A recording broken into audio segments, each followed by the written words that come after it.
Hi, everybody. Welcome to episode 2 of Grateful Grieving Podcast.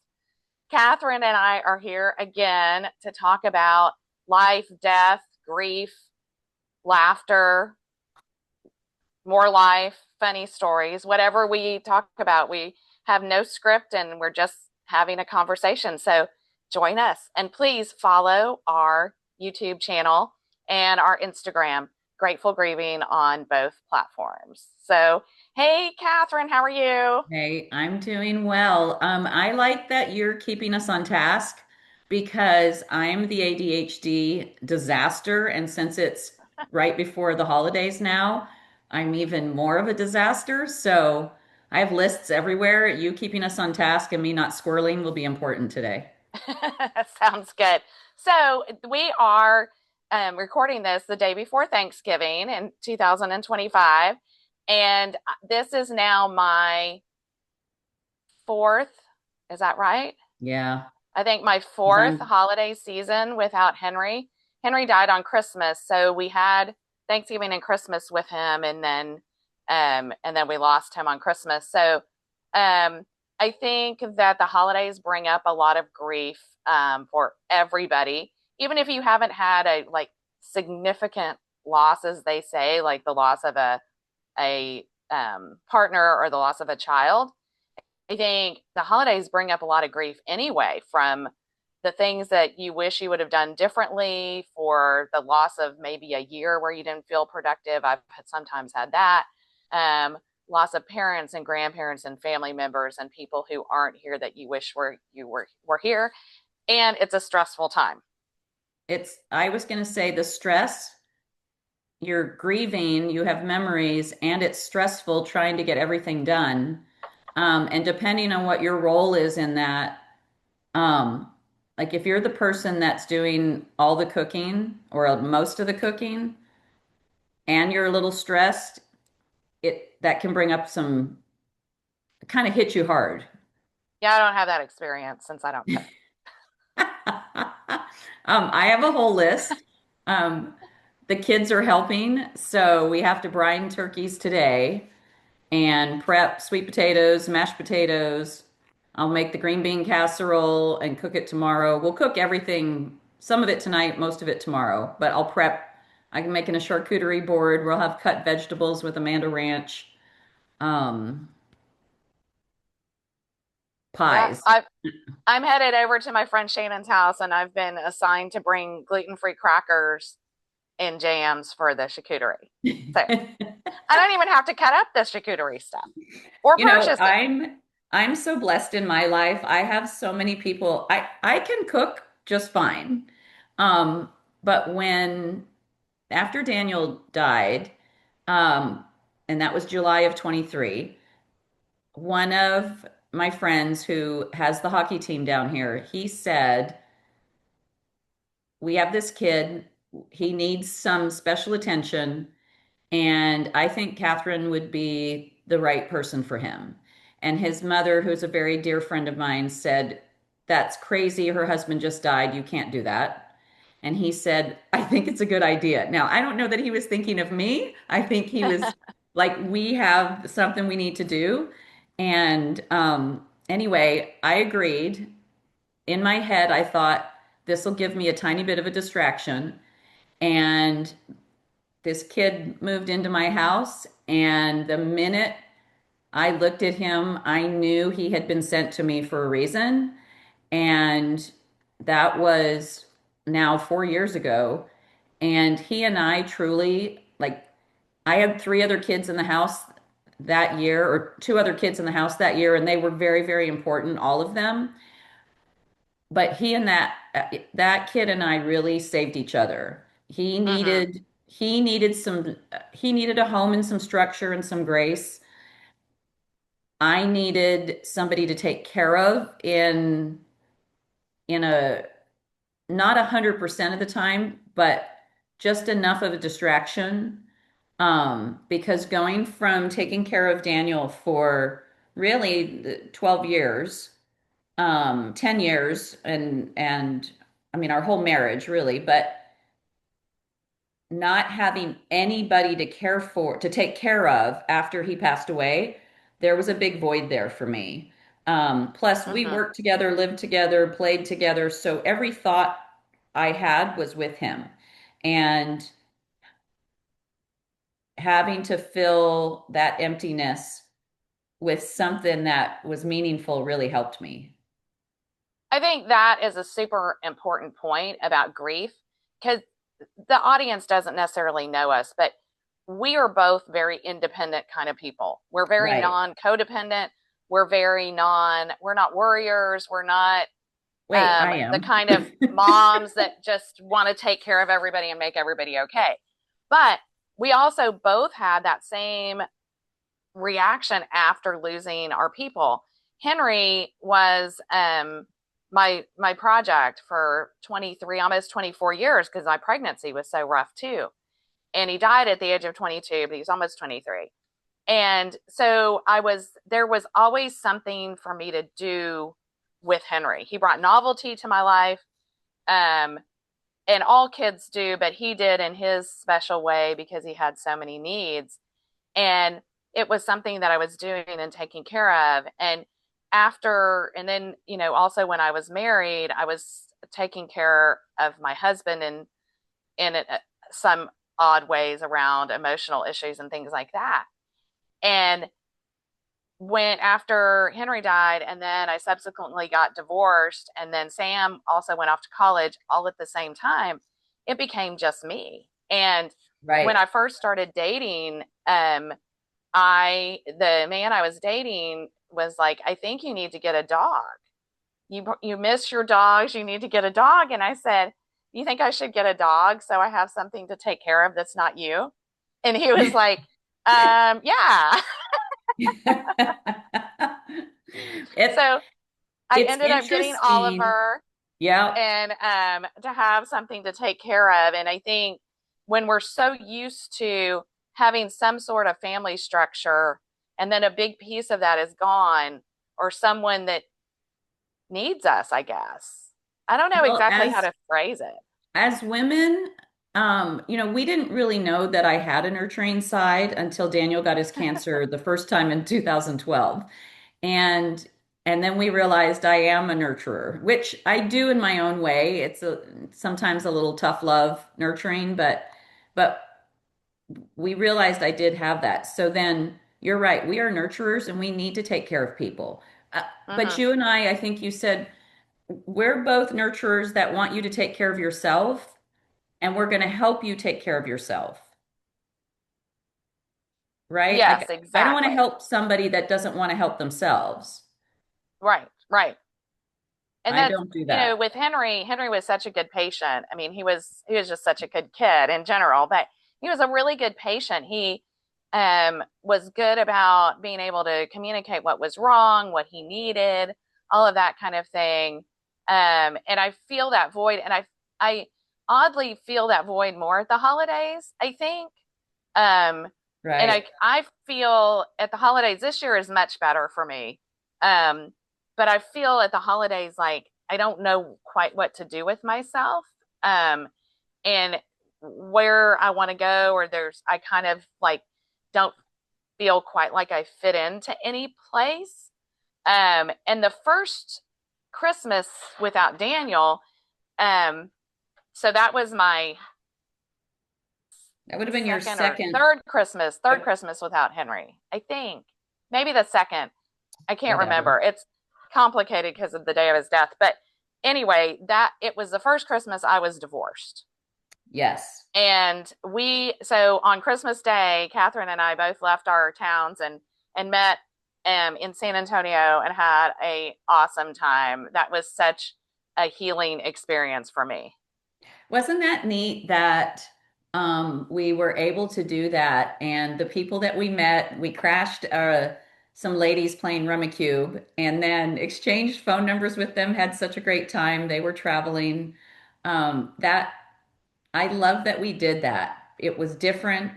There were still Christmassy things there, but I feel like because it wasn't in our homes, we didn't have all the heavy memories there. Yeah, and then your friends came and went, came Yes. and we had coming and going, and I got to meet Michelle and Kevin, and then subsequently that became a big part of both of our grief journeys. Yes. That was, yes, a year after. That was tough. Yeah, Um, yeah. So, but that was a really great um, transition year for me. Last year, Sam and I went to San Antonio.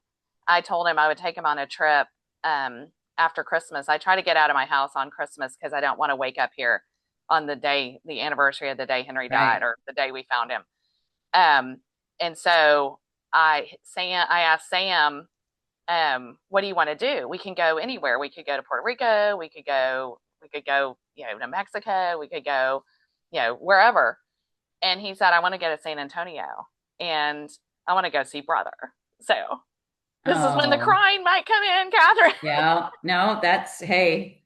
Says Henry's ashes are in San Antonio at a columbarium at a church there, which is kind of for the audience, a wall um, that they have for people's ashes.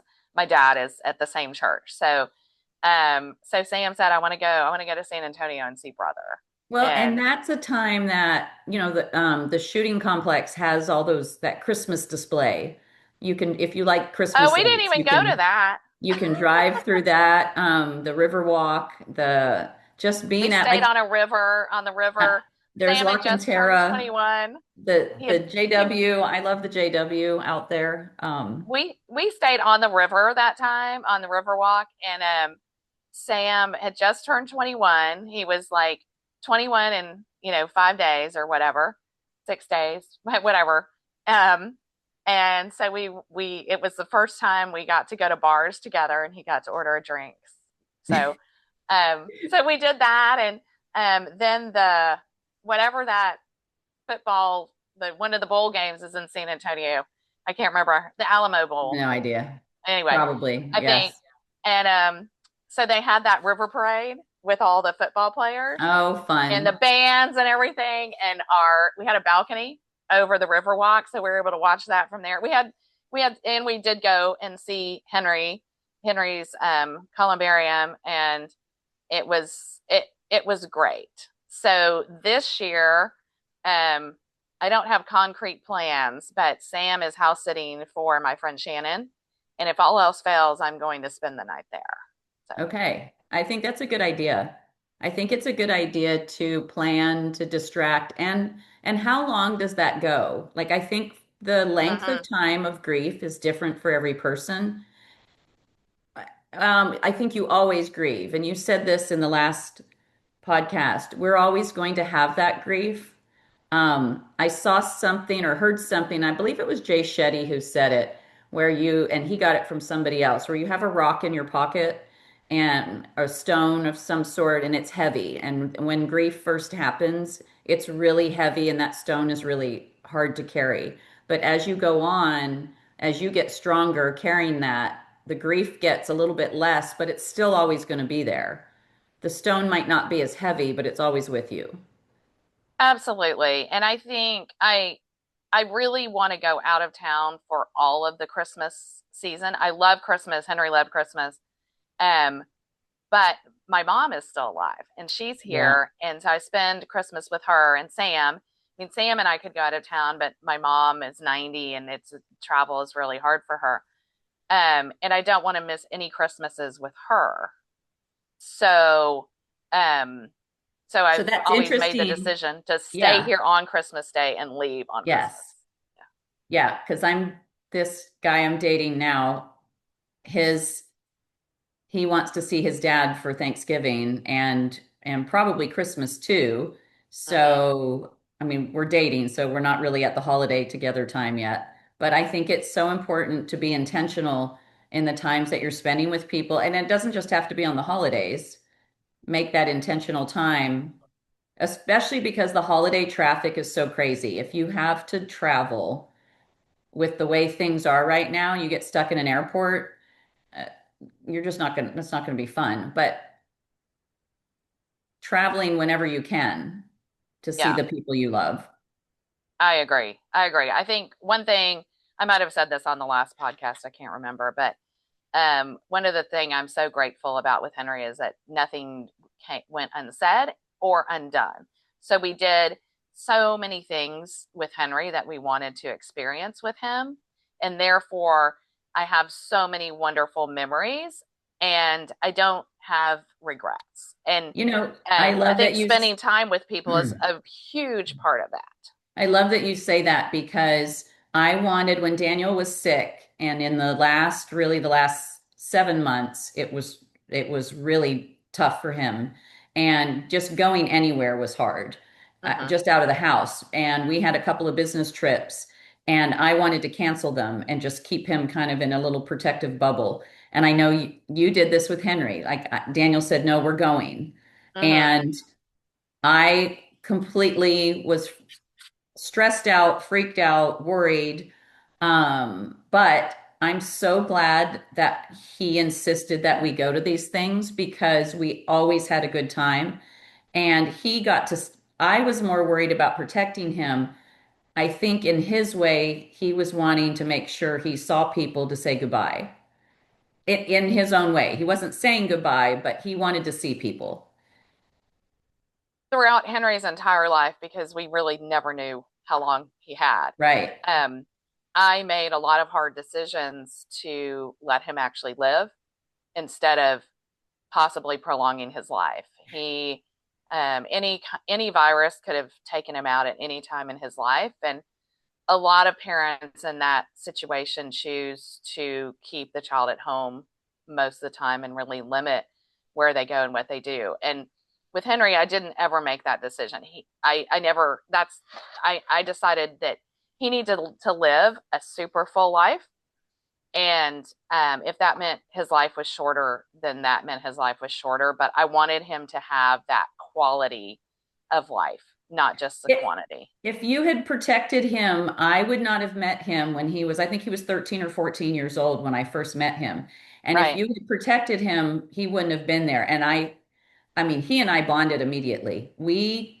I don't even remember, I'm sure he would remember what we talked about, but I just remember bonding with him and talking with him and thinking what an amazing young man he is at the age he is, and you giving him that opportunity to live was so incredible. And when he wasn't supposed to live past a few years, right? A year. A year. Okay, 22 years of really an amazing life. Gravy. Yeah, 22 years of gravy. Yeah. I mean, he did the world's scariest water slide supposedly in Atlantis. He did all sorts of crazy things. We did Times Square in New York City. He traveled internationally. He went to Austin College homecoming multiple times and was Yeah. there with all the germs and sitting on Yes. everybody's laps at city limits and all the things that we do when we're with our friends. And it does make the grief easier to have those wonderful memories. And to your point about traveling and seeing people, we've lost friends as well, college friends and Yes. other friends. And you think about all the times that you say, oh, I'll go next year, or I'll do that later, or when we have more money, or when we have more time, or when We work's not should as busy, we we should should. get together. That's what Right, right. we should get together. Yeah, and really the time is now because we don't know how much time anybody has. And I think being able to embrace Henry's life, like we did from the very beginning. I mean, we took him to New Orleans when he was a baby. Like Oh. he was walking, but I had him on Sixth Street with the street musicians and a picture of him at Cafe Du Monde and all of that kind of thing when he was tiny because it's something I wanted to experience with him. And Yes. we started going to Disney World when he was 4. And anyway, we just did all the things. And I think that makes the grief easier because I look back on really the gratefulness for all that, all the time and all the wonderful experiences we had. And the wonderful experiences far outweigh the horrible experiences and the times when he was so sick in my mind now. It's interesting. When I was much, much younger and living in Dallas, there was, and I won't mention it by name because I don't want to draw attention to it, but there was some children that had died and they ended up convicting their mother of it. And one of the things that they used against her was her laughing and celebrating at the funeral, at the gravesite. And I remember at that time, and I was in my 20s, so I was very more opinionated, but a lot less knowledgeable. And I remember thinking, how could she be celebrating when her babies are there in the ground? And now in my wizened years, I can see that your moments of grief and joy when you lose someone aren't always in your control. It, you want to celebrate the good moments you had with them. And if that's what she was doing, it was not fair of anybody to judge her for that. She still had incredible loss. Now, I don't know that whole situation, whether, there's speculation both ways, whether she was involved or not, but um, it it is not fair for us to judge how someone else handles that. Exactly. I think everybody handles grief differently, and everybody handles their own grief differently at different times. Like, I have times when most of the time I'm perfectly comfortable talking about Henry's life and death and my grief around him. And then there are other times where I'm just in the car and some random song comes on and I start crying uncontrollably and have Okay. to pull over. I don't like being in my car because that's where I cry the most, is in my car. When I'm by myself, and especially if I've been somewhere and it's been a warm, wonderful time, and I've been with friends or I've been with people that I care about, and I get in the car to drive home, and the tears will start, and no rhyme or reason. I think it's just the grief saying it's okay to be a little sad, it's okay to be a little Mm-hmm. happy. Um, yeah, for a while there, for a while there, I think I really just didn't want to be alone. I wanted somebody with me all the time because that was Mm-hmm. distracting. And then if I was distracted, I wasn't crying. Right, right. And I think distraction can be a great coping strategy. And as long as, and we've both worked with therapists, um, and Yes, we love our therapists. we love our therapists. We both worked with therapists and really worked on our grief as well as all our other issues. Um, but I think, I think back on, 15 years ago when I was in the height of parenting and running businesses and in a marriage and all of those things come up with. And I think I would look at myself now, not Henry's death aside, thinking, wow, that lady has all the freedom. She can do anything she wants. She can go anywhere she wants. And you're in this similar situation. And then it's like, yeah, but it's it's great to get to be independent and to make all those decisions and go all those places, and that's fun a lot of the time. And then there are the times where you need people. The loneliness, I think the loneliness with loss is, and it doesn't have to be a spouse or a child, it can be a best friend. I know that the closeness that I have with my girlfriends, losing one of them would be devastating, Yes, because we share so much. I have so many people in my life. I'm so blessed to have such good support, and any one of those would be really hard. Um, absolutely. It's I think that also pets. I think we touched on this last time too. The loss of a pet is so yeah, devastating because you lose I think that also goes back to part of grief is also the loss of a routine and the loss of what you do on a daily basis and having to recalibrate your nervous system for a totally new life, We different had life. gotten a bird dog, a lab to train to hunt.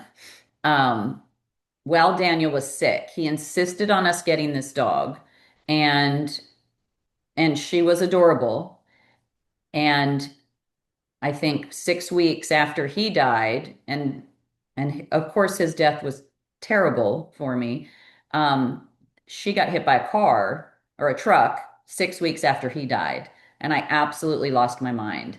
Mm-hmm. And the sobbing, I think at that point I had kind of been holding it together for so long, um, that